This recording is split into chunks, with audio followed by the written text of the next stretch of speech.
Hi friends, வணக்கம். Welcome to our channel. இன்றைக்கி ரொம்ப ருசியான சிக்கன் கல்லீரல் வறுவல் எப்படி செய்கிறதுன்னு பார்க்கலாம். இது மை ஃபேவரட் ரெசிபி.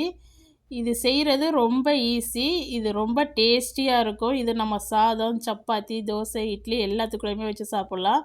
இது நம்ம ரசம், சாம்பார் கூட சைட் டிஷ்ஷாக தொட்டுக்கலாம். வாங்க இது எப்படி செய்கிறதுன்னு வீடியோக்குள்ளே போய் பார்க்கலாம். நான் இன்றைக்கி 2 பாக்கெட் எடுத்திருக்கேன் சிக்கனோட கல்லீரல். இப்போ இதில் பின்பக்கம் பார்த்திங்கன்னா கொழுப்பெல்லாம் இருக்கும். இதை இந்த மாதிரி க்ளீன் பண்ணிவிட்டு, முன்னாடி இந்த மாதிரி மஞ்சள் கலரில் தோல் இருக்கும். இதெல்லாம் க்ளீன் பண்ணிவிட்டு பெருசாக இருந்துச்சுன்னா சின்ன சின்ன பீஸாக போட்டு எடுத்துக்கோங்க. இதை ஒரு 4 டைம் கழுவிட்டு இப்போ ஒரு குக்கர் எடுத்துருக்கேன். இப்போ இதில் சேர்த்துக்கலாம். சேர்த்துட்டு இதுக்கு தேவையான அளவு உப்பு சேர்த்துக்குங்க.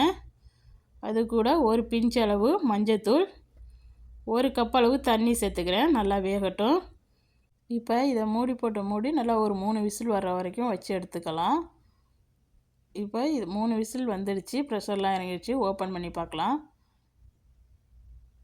இந்த அளவுக்கு கறி நல்லா வெந்திருக்கணும். பாருங்கள் எப்படி வெந்திருக்குதுன்னு. இந்த மாதிரி வெந்திருந்தால் தான் நம்ம சிக்கன் காட்டு சாப்பிடும்போது நல்லா சாஃப்டாக இருக்கும். இல்லாட்டினா ஹார்டாக இருக்கும். இந்த மாதிரி வேக வச்சு நல்லா எடுத்துக்குங்க. இப்போ இது ஒரு ஓரமாக இருக்கட்டும். இப்போது இன்னொரு கடாய் அடுப்பில் வச்சுருக்கேன். அது ஹீட் ஆனதும் நம்ம 2 டேபிள் ஸ்பூன் அளவுக்கு நல்லெண்ணெய் சேர்த்துருக்கேன். அது கூட அரை டீஸ்பூன் பெருஞ்சீரகம் சேர்த்துருக்கேன். ஒரு மீடியம் சைஸ் வெங்காயத்தை கட் பண்ணிவிட்டு சேர்த்துருக்கேன். உங்கள்கிட்ட சின்ன வெங்காயம் இருந்துச்சுன்னா அதை கட் பண்ணிவிட்டு சேர்த்துக்குங்க. இப்போ இது நல்லா வதங்கட்டும். இது நல்லா கோல்டன் ப்ரௌன் கலருக்கு வர்ற அளவுக்கு வதக்கிக்கலாம். பாருங்கள், இந்த மாதிரி வதக்கிக்கோங்க. இப்போ இது கூட ஒரு மீடியம் சைஸ் தக்காளியை கட் பண்ணி சேர்த்துக்கிறேன். சேர்த்து இந்த தக்காளி நல்லா சாஃப்டாகட்டும். அவ்வளோ தண்ணி நல்லா வதக்கிக்கலாம். இப்போ இது கூட நான் 2 டீஸ்பூன் அளவுக்கு இஞ்சி பூண்டு பேஸ்ட்டு சேர்த்துக்கிறேன். இப்போ இந்த இஞ்சி பூண்டு பேஸ்ட்டோட பச்சை வாசனை போகிற அளவுக்கு நல்லா மிக்ஸ் பண்ணிக்கோங்க. பாருங்கள், இந்த அளவுக்கு நல்லா வதங்கிடுச்சு. இப்போ இது கூட அரை டீஸ்பூன் கரம் மசாலா சேர்த்துக்கிறேன்.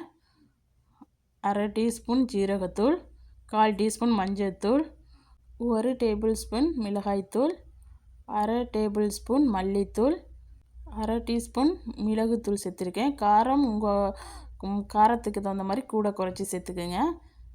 இப்போ எல்லாத்தையும் சேர்த்து நல்லா வதக்கிக்கலாம். அடுப்பை நல்லா லோ ஃப்ளேமில் வச்சுட்டு இதை நல்லா மிக்ஸ் பண்ணிக்கோங்க.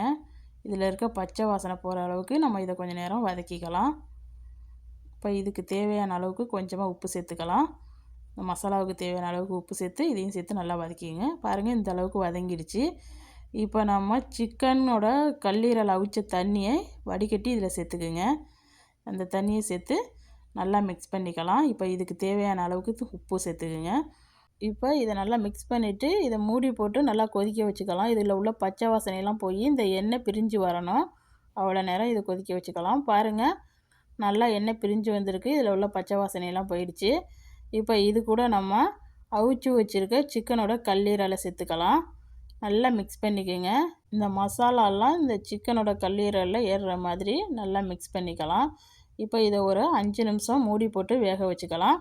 அதுக்கப்புறம் நம்ம ஓப்பன் பண்ணி இதை வேக வச்சு எடுத்துக்கலாம்.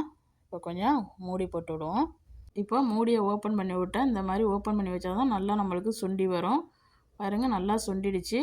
இன்னும் கொஞ்சம் நேரம் வேணால் நீங்கள் வச்சு எடுத்துக்கோங்க. நான் சாதத்து கூட வச்சு சாப்பிட வரேன். அதனால் நான் இந்த ஸ்டேஜில் அடுப்பு ஆஃப் பண்ணிட்டேன். இப்போ இது கூட புதினா கொத்தமல்லி வேணால் சேர்த்துக்குங்க. நான் புதினா மட்டும் சேர்த்துருக்கேன். அவ்வளவுதான், நம்ம சுவையான சிக்கன் கல்லீரல் சூப்பராக ரெடி ஆகிடுச்சு.